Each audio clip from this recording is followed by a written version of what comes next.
Audiobook Maquiavel Pedagogo ou O Ministério da Reforma Psicológica, de Pascal Bernardin. Capítulo 1, parte 2.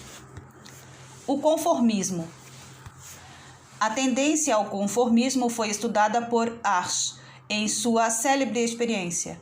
Ao sujeito avaliado, apresenta-se uma linha traçada sobre uma folha. Além dela, 3 outras linhas de comprimentos diversos. Em seguida, se lhe pede para apontar entre essas 3 linhas aquela cuja medida é igual à da linha padrão. Por exemplo, esta última mede 4 polegadas, enquanto as linhas que devem ser a ele comparadas medem, cada qual 3, 5 e 4 polegadas. A experiência estão presentes indivíduos associados ao pesquisador, que devem igualmente responder à questão. Estes, cujo papel real na experiência é ignorado pelo avaliado, dão nos ensaios válidos a mesma resposta errônea combinada anteriormente à experiência. O indivíduo testado tem 2 alternativas: ou dar uma resposta errônea ou se opor à opinião unânime do grupo. A experiência é repetida diversas vezes, com diferentes linhas padrão e linhas para comparar. Há ocasiões em que os colaboradores respondem de modo correto, ensaios neutros. Aproximadamente 3/4 dos indivíduos realmente avaliados deixam-se influenciar nos ensaios válidos, dando uma ou várias respostas errôneas.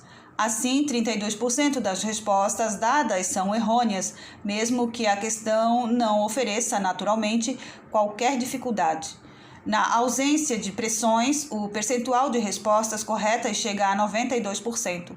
Verifica-se também que os indivíduos conformistas, interrogados após a experiência, depositam sua confiança na maioria, decidindo-se pelo parecer desta, apesar da evidência perceptiva.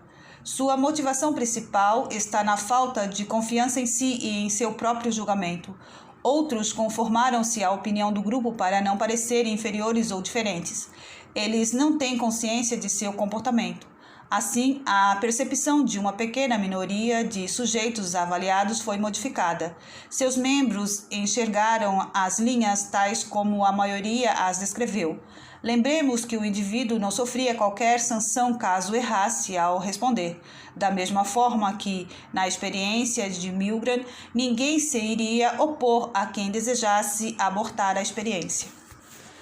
Convém notar que, se um dos colaboradores dá a resposta correta, o indivíduo avaliado então se sente liberto da pressão psicológica do grupo e dá, igualmente, a resposta correta. Resultado que ilustra bem o papel dos grupos minoritários.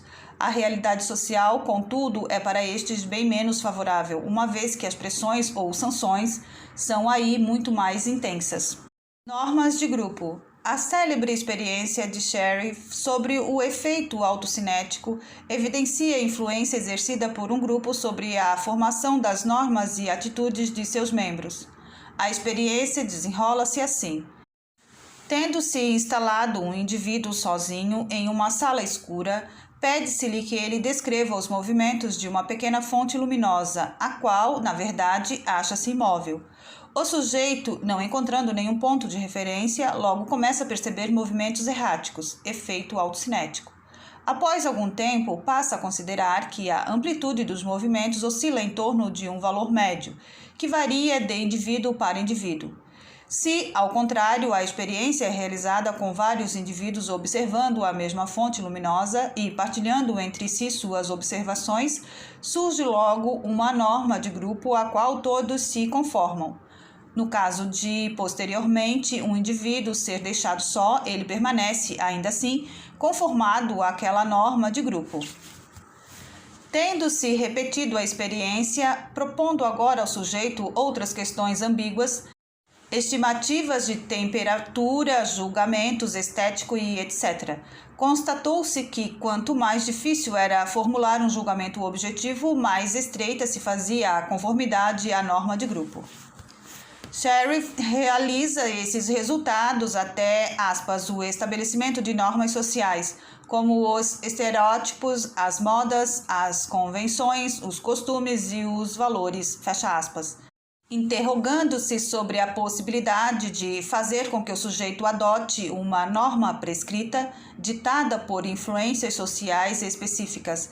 Ele submete o indivíduo em testes à influência de um companheiro prestigioso, um universitário, e logra obter que o sujeito ingênuo modifique sua norma e a substitua por aquela do companheiro de mais prestígio. Pé na porta. Friedman e Fraser, em 1966, trazem à luz um fenômeno conhecido como o pé na porta. Tratemos brevemente de duas de suas experiências. Com a primeira delas, se buscava conhecer, em função da maneira como era formulada a pergunta, o percentual de donas de casa dispostas a responder a uma enquete a respeito de seus hábitos de consumo. Estimando que tal enquete deveria ser longa e aborrecida, somente 22% aceitaram dela participar, quando se lhes convidou a isso diretamente. Mas os autores, dirigindo-se a uma segunda amostragem, fizeram preceder a pergunta um processo preparatório bastante simples. 3 dias antes de formulá-la, telefonaram aos membros desse grupo, solicitando-lhes que respondessem a 8 perguntas acerca de seus hábitos de consumo em matéria de produtos de limpeza. Quando 3 dias mais tarde se lhes pediu para que se submetessem à mesma enquete, que fora feita com os membros da primeira amostragem, a taxa de aceitação elevou-se a 52%. Chama a atenção o fato de que um procedimento tão simples possua tamanho poder. Portanto, o princípio do pé na porta é o seguinte: começa-se por pedir ao sujeito que faça algo mínimo, ato aliciador, mas que esteja relacionado ao objetivo real da manipulação, que se trata de algo bem mais importante, ato custoso. Assim, o sujeito sente-se engajado, ou seja, psicologicamente preso por seu ato mínimo, anterior ao ato custoso. Noutra experiência, os mesmos autores dividiram igualmente os participantes em 2 grupos. Os membros do primeiro não foram submetidos a qualquer preparação particular. Aos membros do segundo grupo foi solicitado que colocassem, ato aliciador, um adesivo na janela.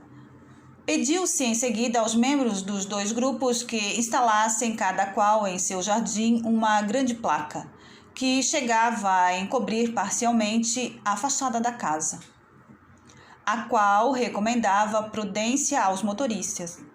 Enquanto o percentual de aceitação no primeiro grupo foi de apenas 16%, no segundo esse percentual atingiu a marca de 76%. Ainda convém notar que, contrariamente à pesquisa anterior, nesta as 2 experiências foram conduzidas por 2 pessoas diferentes. E não é só isso. A enorme disparidade entre esses percentuais, citados logo acima, foi obtida nos casos em que o adesivo também exortava os motoristas à prudência.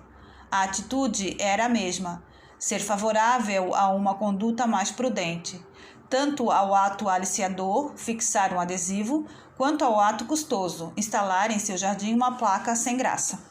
Acontece que, mesmo que essa condição não seja atendida, podem-se obter resultados bastante significativos. Convidando um terceiro grupo, não para colar adesivos que recomendassem uma conduta prudente, mas para assinar uma petição para manter bela a Califórnia. Os autores obtiveram uma taxa de aceitação de 47% contra, notemos esse valor, 16%, quando a demanda não foi recebida de nenhum ato aliciador. Nesse protocolo experimental, a atitude referente a esse ato aliciador, ser favorável à preservação da qualidade ambiental, já não é a mesma relacionada ao ato custoso, estimular uma conduta mais prudente. Da mesma forma, a natureza de um e de outro ato, nesse caso, diferem. Assinar uma petição redigida por um terceiro, comportamento pouco ativo e, de certa forma, anônimo, mas pode ser comparado ao fixar-se no próprio jardim uma placa de grandes dimensões, comportamento ativo e personalizado. Assim, favorecer as diversas associações e organizações não governamentais coloca a população no papel ilusório de ator e modifica as suas atitudes, levando-a em seguida a empreender atos cada vez mais custosos. E se você está gostando desse audiobook, deixe seu like, deixe comentário, compartilhe com seus amigos.